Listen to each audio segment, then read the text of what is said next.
scan this. Sovi is here. Let's level up. Finding why this Java loop fails is actually super fast if you look closely. Let's break down the code and find the error right now.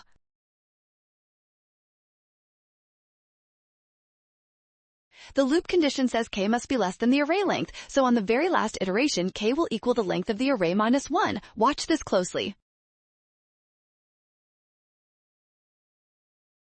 Inside that final loop, the code tries to access the index k plus 1, which actually equals the full length of the array. That is a major problem for our code.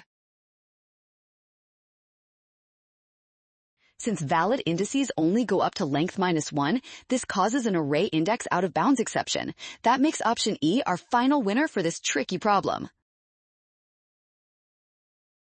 Well done! Scan the code, you can learn better with Sovi. Watch signs to avoid a rush, trust given info, and check steps carefully.